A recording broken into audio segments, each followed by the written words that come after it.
Hey guys, welcome to this first EpiGem episode where we are featuring a nonprofit or advocacy group doing amazing things and people who are doing the amazing things and have benefited from them.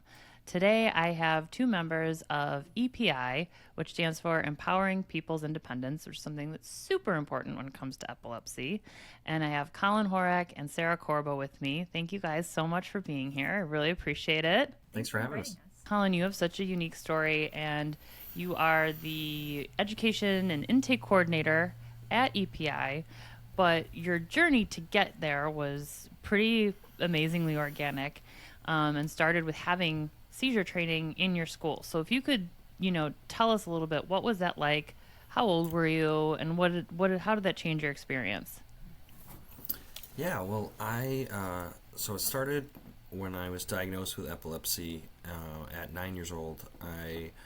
My first seizure was on the playground in 5th grade, and I was a focal seizure, so I was walking around and my arm started shaking, and I couldn't stop it, so I didn't know what to do. I told my teacher, and she told me to go to the nurse's office. So they didn't really know what to do. They'd never seen this type of seizure, especially before, and the whole seizure was lasted a couple hours, which is very rare for this type of seizure in particular. And so a couple weeks later, just had another one that was very much smaller, but kind of similar portrayal of the focal seizure. And I was diagnosed with epilepsy at that point, and then got referred to a neurologist, and they introduced me to this organization, which at the time had a different name. We've gone through many name changes in the past, but now we're EPI, Empowering People's Independence. And but someone from the organization came to my school when I was 9 or 10 years old and did a education presentation, seizure first aid training for the students and the staff. And the Wow. it did really have an impact on kind of how I was treated in school, how seizures and epilepsy was viewed by my peers and everything. Because at first, I felt really alone. Like I felt like everybody kind of had this fear of me, I guess, in school. Like they were kind of they were afraid that I could have a seizure at any time, and I could have. But you could tell it that there was something different after I started having seizures, and then after the presentation was done, it was you could tell that they had more of an understanding of what was going on, and that it wasn't as much fear there, and so more of a acceptance and understanding after that developed, and it really helped me as I had more seizures, especially going into puberty and high school and stuff. They certainly picked up in high school, but with that came more understanding from my peers, thanks to the education that was brought there. Wow. And that makes so much sense because it all goes back to the cliche, like knowledge is power, right? But it's so true because even adults sometimes get scared when they see someone have a seizure, right? So if an 8, 9, 10-year-old kid sees it and has no idea what's going on, it makes more sense they're likely to be startled. And it's just so cool that after, these young kids are learning about the thing that their classmate, their friend has to deal with, it eliminates that fear, like you said. And I'm just so amazed at because how long was that seizure training? Was it like a week? Was it a month? Was it a day? What did that look like when you were a came kid? in and did the presentation? It was just 45 minutes out of the day.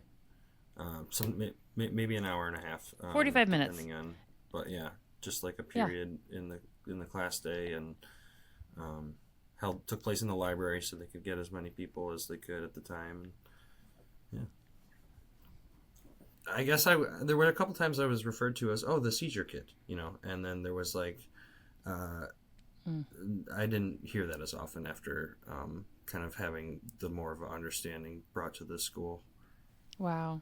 And then so So there's that side of it. And then what about while you had seizures? Like when you had one, did or had seizures after that, did you notice a difference in how in students' response to that? Like, and as far as if they were helping you or just notifying teachers or Yeah. anything like that? I'd say like during the seizure, there was just a better response after the presentations were done for sure, because people were uh, not so much just staring at you. You know, they would just stare, not know what, stop and stare kind of thing, not know what to do, and then whereas afterward they would just, you know, instantly react and say, okay, depending on the situation, like if it's a focal seizure, obviously you would treat it different than a tonic-clonic, but you know, go get somebody, timing the seizure, all those important steps, they had more of that ability to respond properly. This is such a heartwarming story just Mm-hmm. to hear that this change happened in your experience. So, what led you then to be now? Because now you are a seizure training Yeah, that's my educator, job now. correct? So, And so, what got you to well, you know, start doing that? it was a long journey for sure. I went to college after school and didn't really know what I wanted to do for a long time. I probably changed my. So weird. I know, right?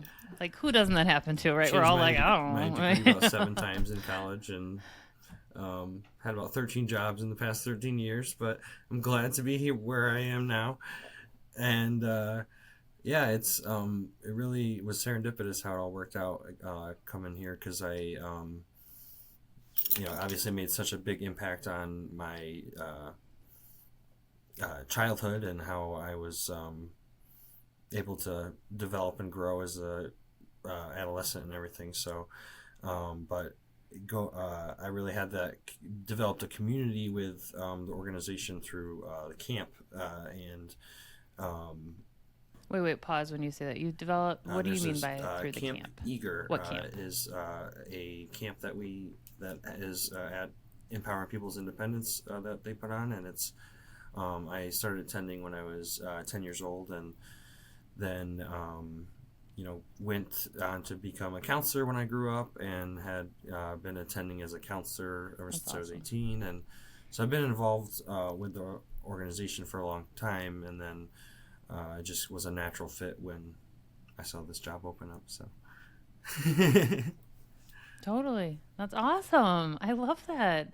What a beautiful full circle moment. So now that you are, a seizure educator and going to do seizure trainings at schools, and if you could tell us what that looks like and the places that go into most, the places you feel like need Yeah, it the so we go to a most. lot. I go to a lot of schools, all different grades. I think I've done the youngest is like a third grade, or yeah, third grade class, and then a sixth grade class, and a lot of like ninth, eighth graders, um, but also just staff at schools too, because it's very important for them to know, obviously, and but also other organizations and businesses, just like community organizations that interface with the public a lot, or anything like that. Really, anybody that will be willing to hear about seizure first aid training, I will come talk to them and give them my presentation, because I think everybody should know. Awesome. Because as most people watching this podcast should know, 1 in 26 people have epilepsy, so it's very common. Everybody should know what to do. So Yeah, totally. And do you ever have experiences where like maybe you've done the training or doing the training and someone is like, "Oh my gosh, this is me and I have epilepsy," and like you didn't know that going in, or maybe their yeah, classmates didn't know it, or maybe their yeah, it happens a coworkers or lot. People something will like share that? their personal experiences because, like I just said, it's pretty common. So, like, I'll introduce it saying, when I get started with the presentation, I'll say, does anybody have any knowledge or experience with epilepsy or seizures? And we'll see a couple hands, and I'll ask if anybody's brave enough to share what they know. And maybe somebody will share their story then, but then when I share my story and get into the presentation, it gets whoever's there and has more of a personal connection to really open up to it. And then I'll have people either during the presentation or after come up to me and say, that really helped. I have epilepsy, or I know someone who has epilepsy, and it really helped me a lot. Or, I got this out of it that I wasn't expecting and stuff like that. So. Yeah. I mean, that's the thing, right? Whenever you tell someone your work in the epilepsy sphere or do something like this, they either have epilepsy or know someone. They're like, oh my gosh, my cousin, or oh my gosh, my coworker or my college friend. And it's like, just like you said, to your point, it's such a common, condition that we still need so much training in. But the work you're doing is absolutely amazing. And I'm sure, especially in those situations, to be getting this training from someone who has the lived experience has to be huge, just to feel so seen, which is so cool. So Sarah, what I want to ask you then is, like, I'm sure people are listening like, okay, how do I get this in my school? How do I get this in my workplace? What do you see? What's the workflow? How do we get this going? Because people might be like, I don't know, it's the end of the school year, so we should probably push it to next year. What are your thoughts? Yeah, no, so like Collin said, we will go, anywhere who wants to listen to us. We spend a lot of time convincing people that, this is important and it's common and you should know. And one of the things, in our outreach is, people know what to do when someone chokes, right? And you should also know what to do when someone has a seizure. Like it's kind of that 100%. Common thing. Yep. But it's pretty easy to get. So at our organization, we have 2 educators. Collin is one of them, and we also have Mike Riddell. And they both have lived experience, which I think adds a really great element to the presentation, because people do disclose, especially after Mike or Collin have given their story. But anyone can go to our website, and we provide services in upstate New York. So if you're kind of looking at a map of New York and you see Lake Ontario, kind of everything underneath Lake Ontario is where we serve. And on our website, you can go to epiny.org. There's an epilepsy button right in the top nav, and we have an epilepsy education, and you can go there and just send us an email. But for those of you that are not in New York, there's a couple of great ways to get this education, and that's through the Epilepsy Alliance America, of which EPI is a really proud founding member. And so if you go to and these links will be in the show notes. Right? Perfect. So Epilepsy Alliance America, all spelled out, .org, and under the Learn, so up at the top, in the top navigation, Learn, you click Learn, and then there's a seizure training your way, and you can access an online seizure training on demand. So if it's 3 a.m. and you feel need for some seizure training, you can access it then, or at any other time. And then there's also a lot of other organizations like us around the country that provide an in-person training to schools, to classrooms, to teachers, daycares, other disability serving organizations, like Collin said, anyone that wants to listen to us.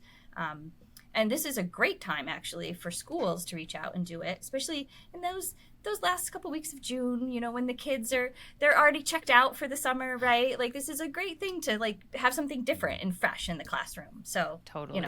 We get a lot of requests at the end of the year, for that reason. It's just something different and somebody else talking. And it kind of gets the kids' attention. So yeah, well, I used to be a high school teacher, and I was like, oh my gosh, this would be brilliant, just because, like you said, you kind of need someone else up there talking, because they're bored of you by then.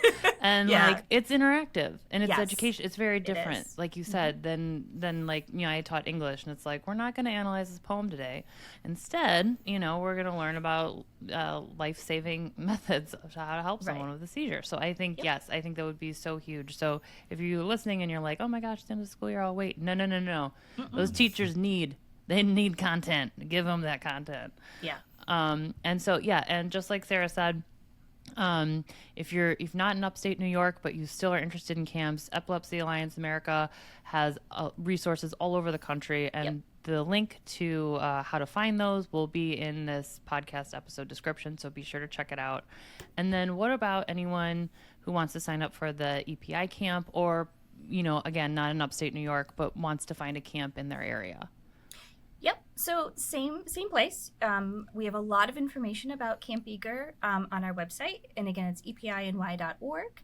And you click on the epilepsy tab in the top navigation, and then there's a link right to the Camp Eager page, which has a lot of great information. The registration links right on there. And we actually, our camp is a sleepaway camp for 7 days. We have neurologists on site. We have trained staff. A lot of our counselors are former campers, like Collin. So it's a place, like we say this, and it sounds a bit like a cliche, but it's so true. Like everybody just gets it. Like seizures happen, and camp goes on, and nobody stops and points at you or makes fun of you. Like it's part of the day. And it really is an amazing experience for kids. Totally. So our camp, and we are the only one in New York that runs a camp like this, and we do draw from the surrounding but there are other orgs in lots of different places in the country that also run similar camps. There's one in Pennsylvania, there's one in Ohio. And again, that would be on the Epilepsy America website. And if you click on services, there's a tab called Summer Camp, and it's all the information's right there. Yes, and it's all in the podcast description. So if you're interested, go click away, look away, get away. And I love that, just that, like how you said, like seizures happen and they keep moving. You know, like everyone keeps moving. Like, what a physical and emotionally safe place to be as a person living with epilepsy, and just being like able to do the things that you feel like sometimes you're not able to do because you're not in a safe environment, you know, with neurologists around and stuff. It's just so amazing. I really appreciate both of you for, you know, coming on and talking about your experiences with this and sharing the information, sharing the knowledge, because that's all we can do to just keep moving things forward in a positive direction. And everyone, I encourage you to check out EPI and check out Epilepsy Alliance America. They're doing amazing things beyond seizure training and camps. So please look into it, check it out, and thank you guys again.